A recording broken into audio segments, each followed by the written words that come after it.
Oi, gente. Então, eu vou gravar essa aula aqui de neurofísica para revisar o conteúdo da P1 bem rapidinho, porque acho que fica melhor para vocês assistirem uma aula mais curta. E eu tô cheio de prova para fazer também. Então, eu vou pegar só os pontos principais mesmo, tá?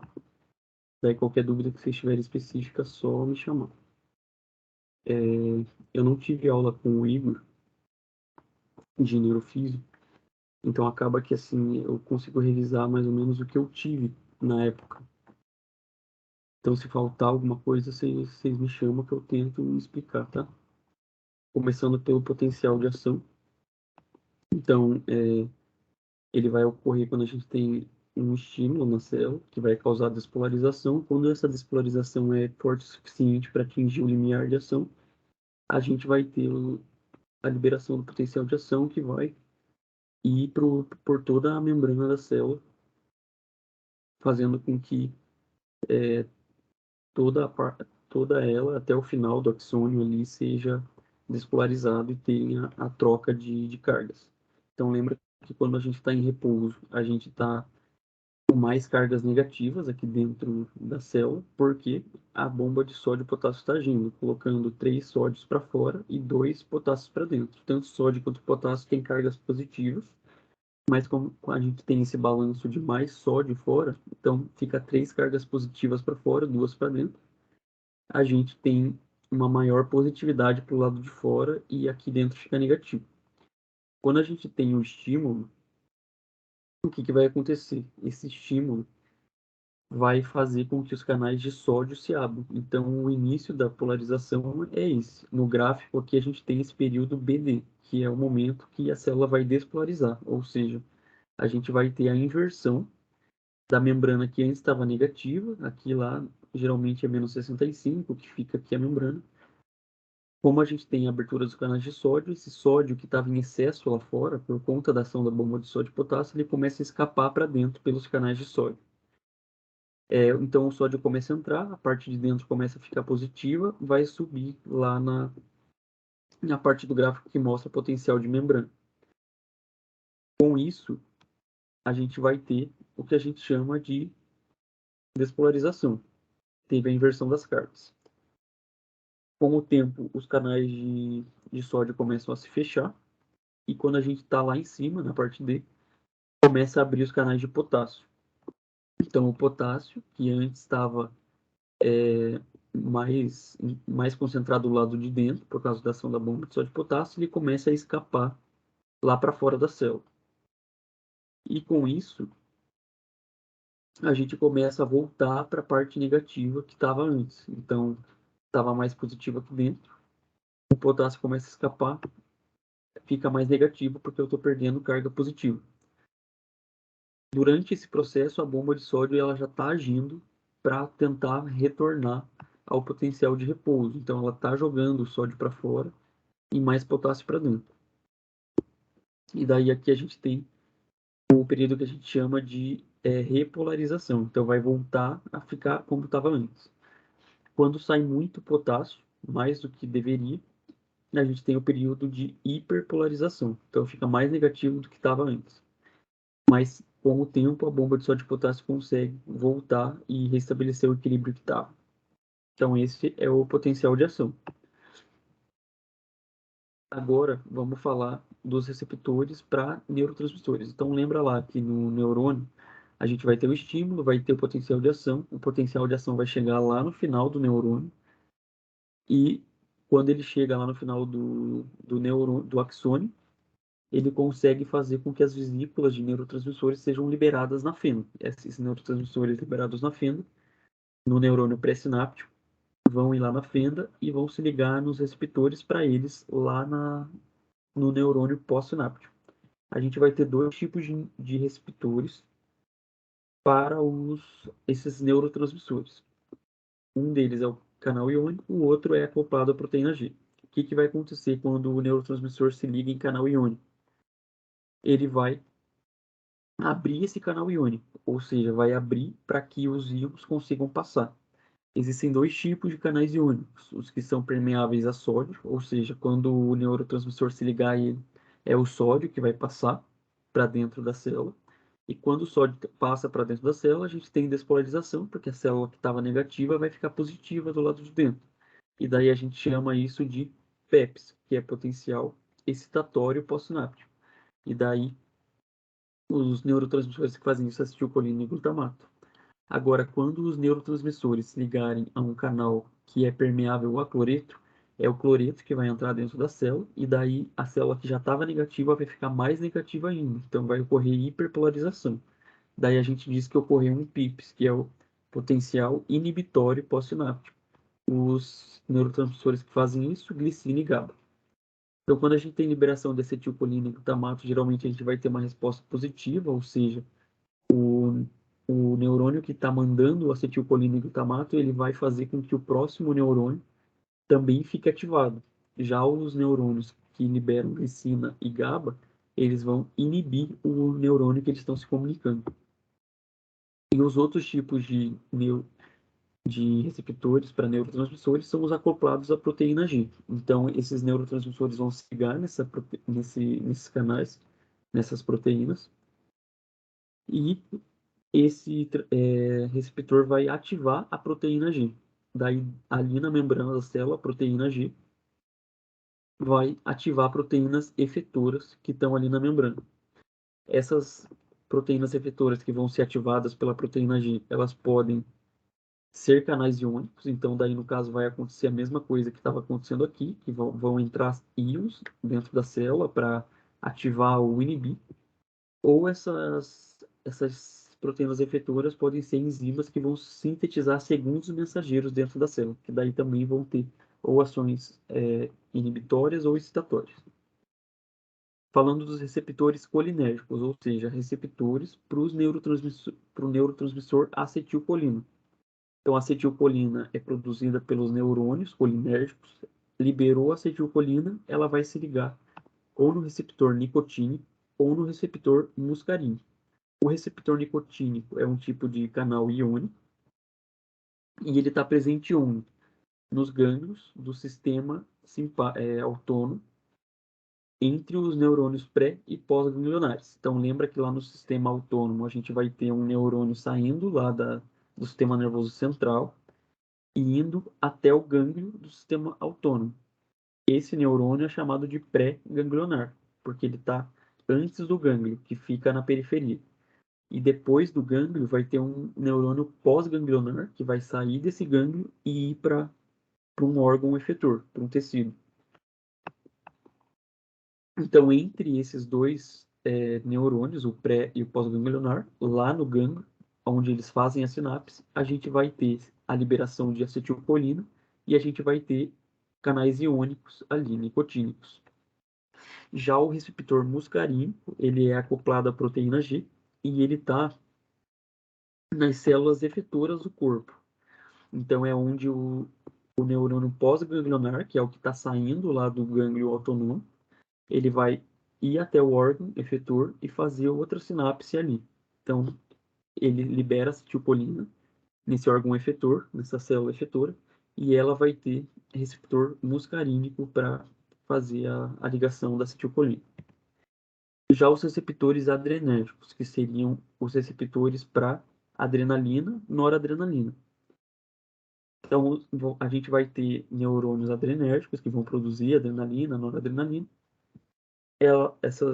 Esse neurotransmissor vai ir para a fenda e vai se ligar nesses receptores aqui, o alfa-1, alfa-2, beta-1, beta-2 ou beta-3. Daí, a depender da localização do corpo, que a gente vai variar qual vai ser a ação. Então, quando a gente lembra que esses neurotransmissores, a adrenalina, a noradrenalina, é liberada quando a gente ativa o sistema simpático. Então, quando a gente ativa o sistema simpático, onde que a gente vai ter vasoconstrição? Onde a gente tem presença de alfa-1. Quando a gente faz vasoconstrição, é porque a gente quer diminuir a quantidade de sangue que está chegando naquele lugar. O sistema simpático quer diminuir a quantidade de sangue onde? Na pele, porque a pele não vai precisar de sangue nesse momento de trauma, de estresse, seria aquele momento de fuga. e principalmente o TGI, né, o trato gastrointestinal. A gente não precisa de digestão acontecendo quando o sistema autônomo simpático está funcionando. Então, é nesses lugares que a gente tem o alfa-1. E daí, quando tiver liberação de adrenalina, noradrenalina, vai ter vasoconstrição, vai em menos sangue. Já a vasodilatação, que é do beta-2, vai estar quando que a gente precisa de vasodilatação? É para aumentar a quantidade de sangue que eu estou mandando para o tecido. Então, quando a gente está em trauma, em fuga, aonde que a gente precisa ativar mais sangue? Principalmente para o músculo e para o coração. Então, o beta-2, ele está mais nesses tecidos que precisam bater. Tipo, o coração precisa de mais energia e o músculo precisa contrair mais, né? Precisa de mais sangue chegando para trazer mais oxigênio. Então, o beta-2 está nesses locais. Esses são os mais importantes que a gente precisa saber, alfa-1 e beta-2. Já o beta-1, ele é importante para aumentar o débito cardíaco e a força de contração. Então, o coração vai bater mais forte e vai bater mais rápido quando eu tenho a liberação de noradrenalina e adrenalina, porque elas vão ativar esse beta-1. Daí, alfa-2 e beta-3 é uma menor importância. Agora, falando dos gânglios lá do sistema autônomo, que eu tinha falado para vocês. A gente tem o sistema nervoso central, que pode ser tanto o tronco encefálico quanto a medula. Vai sair um neurônio lá, um neurônio do sistema autônomo. Esse neurônio ele vai para o gânglio autônomo, que está na periferia, onde ele vai realizar a primeira sinapse, que é entre esse neurônio pré-ganglionar, que está chegando no gânglio, e o neurônio pós-ganglionar, que está saindo do gânglio. O neurônio pós-ganglionar, por sua vez, que sai do gânglio autônomo, ele vai se dirigir para o tecido-alvo. O tecido-alvo é o local que eu quero fazer a minha ação. Então, os músculos estriados, o músculo cardíaco, o, o trato gastrointestinal, os vasos, a parede dos vasos do corpo. Então, lembra que eu tinha falado para vocês que nos gânglios autonômicos eu vou ter a liberação de acetilcolina, que vai ter receptor nicotínico lá nesse neurônio pós-ganglionar. Então, é um tipo de receptor de canal iônico. A acetilcolina se liga aqui, vai ativar o pós-ganglionar. Isso é igual tanto aqui nas vias simpáticas, que vão utilizar a acetilcolina no gânglio autonômico, quanto na parasimpática, que também vai usar acetilcolina no gânglio autonômico. O que diferencia a via simpática da parasimpática? É a sinapse que acontece lá no tecido-alvo. Então, na simpática, eu vou ter liberação de noradrenalina ou adrenalina, que vai se ligar no receptor adrenérgico, lá do tecido-alvo. E já a acetilcolina, lá no parasimpático, vai ser liberada no tecido-alvo. E o tecido-alvo vai ter receptor muscarínico para se ligar nessa acetilcolina que está sendo liberada. Falando das áreas do córtex. Eu não sei se o Igor ele especificou muitas áreas do córtex para vocês, mas se vocês tiverem dúvida em alguma área específica, pode mandar que eu tento ajudar vocês. Mas quando eu tive a matéria, a Vivi, que vai dar emergências para vocês, ela passou essas duas áreas que a gente precisava saber, que é a área de Wernicke e a área de Broca. Então a área de Broca está lá no córtex frontal e a área de Wernicke, ou Wernicke, lá no temporal. Então, como que é? Essa, essas duas áreas, elas são responsáveis pela linguagem. Lembra que linguagem é a comunicação que eu vou ter. Então, é tanto fala, escrita, gestos. É a comunicação que os seres humanos têm para entender os códigos que existem. A área de Wernicke, ela está mais responsável pela compreensão da linguagem e pela inteligência. Então, é uma área mais assim de cognição. Já a área de Broca, que é onde ocorre a formação das palavras, seria em relação aos padrões motores, ou seja, é daqui que vai sair o estímulo para os músculos se movimentarem e para que a gente tenha a formação das palavras. para que a gente articule a nossa boca da maneira correta para que haja a formação das palavras. Então, para ficar um pouco mais claro, quando você está aprendendo uma língua nova, por exemplo, está aprendendo inglês, você sabe o que você quer falar em inglês. Isso, então, a área de Wernicke que está trabalhando para você aprender o que você quer falar. Agora, em relação à forma como você pronuncia as palavras, ou seja, a tua, o teu sotaque para você falar da forma correta, o mais semelhante possível ao que um nativo da língua falaria, você está trabalhando a área de Broca, para você ter o sotaque correto de como pronunciar aquela palavra. Quando a gente tem afasias, é quando ocorre a lesão dessas áreas. Então, ocorreu a lesão aqui. Por exemplo, o paciente teve um AVC, faltou sangue, a área de Broca foi lesada. A gente vai ter uma deficiência na formação dessas palavras. Então, o paciente ele continua compreendendo a linguagem, ele continua sabendo o que ele quer falar, mas quando ele vai falar, ele não consegue falar direito. Então, sai sons incompreensíveis da boca do paciente. Já quando eu tenho uma lesão da área de Wernicke, é o contrário. Eu estou falando normal, eu estou articulando as palavras normais, mas eu perco a minha capacidade de compreender e eu perco a minha capacidade de expressar aquilo que eu quero falar. Então, geralmente é quando você pergunta para o paciente uma coisa, ele te responde de forma totalmente sem sentido daquilo que você perguntou, mas ele está falando direito. As palavras estão saindo de forma articulada, mas sem sentido. Lembrar que essas duas áreas elas estão no hemisfério dominante, então em 90% das pessoas é do lado esquerdo, então consequentemente do lado direito não tem. Isso também ajuda a gente a diferenciar o, o lado do cérebro que está lesado quando a gente tem um AVC, por exemplo. Então, se o paciente tem um distúrbio na fala, você já pode desconfiar que essa lesão foi do lado esquerdo do cérebro. Então, aqui o slide para falar dessas afasias. Lembrar também da afasia de condução, que é quando ocorre lesão das fibras do complexo arqueado, que é a que liga a área de Broca com a de Wernicke. E nesse caso aqui eu vou ter tanto a compreensão quanto a articulação das palavras normais, mas eu tenho dificuldade em repetir as palavras, porque daí é esse complexo arqueado que, através da área de Wernicke, eu compreendi o que você está pedindo para eu repetir. Só que daí na hora de mandar isso, a hora que a área de Wernicke vai mandar isso para a área de Broca para ter a repetição, eu não tenho essa comunicação.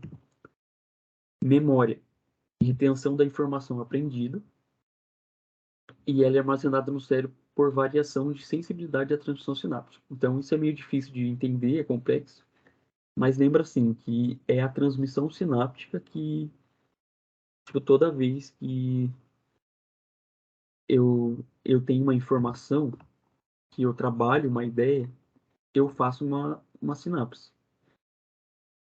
Conforme eu tenho esse estímulo e eu repito essa informação que eu estou aprendendo, eu cada vez mais deixo fácil essa sinapse de acontecer. Então eu deixo ela mais sensível. E isso é a memória. Então cada vez que eu vou buscar a informação que eu aprendi, a sinapse acontece de maneira mais rápida, mais facilitada. Eu trago essa memória de uma maneira mais fácil. Se eu não tenho um estímulo, eu vou perdendo essa capacidade de fazer aquela sinapse. Daí a gente tem a divisão de tipos de memória não declarativa, que seria de habilidades, hábitos e comportamentos. Então, por exemplo, aprendi a tocar violão. Isso é uma habilidade e eu preciso de memória de como tocar aquele instrumento. Então, seria uma memória não declarativa. Já a declarativa é dividida em episódica e semântica. A episódica em relação a eventos, então lembro do que aconteceu no último aniversário, na minha festa de aniversário. É uma declarativa episódica. Já a semântica, que é para fatos, é um tipo de memória declarativa no sentido de conhecimentos que você tem sobre fatos específicos. Então, por exemplo, você sabe que o aniversário do seu pai determinada data. Isso é um fato, é uma declarativa semântica. E a memória de trabalho é aquela memória a curto prazo que você tem ela guardada na sua cabeça enquanto você fica repetindo aquilo na sua mente. Plasticidade neural ou neuroplasticidade, capacidade que o sistema nervoso central tem de se adequar conforme os estímulos que ele recebe. Então, tanto estímulos de aprendizado quanto estímulos nocivos, injúrias, traumatismo que a gente tem, o nosso sistema nervoso central ele vai tentar se adaptar, se readequar para responder àquele estímulo. Então a gente vai ter uma mudança tanto nos neurônios quanto nas sinapses que eles fazem, nas conexões que os neurônios fazem. Lembrar que a plasticidade nem sempre é benéfica, então ela pode criar vícios, como dor ou comportamentos mal adaptativos. A aprendizagem está muito relacionada a essa neuroplasticidade, justamente por conta desses estímulos que a gente recebe. Então, conforme a gente recebe estímulo, vai moldando esses circuitos que a gente tem, essas conexões que os neurônios fazem entre si. Esses estímulos podem ser estudo, treino, leitura, repetição.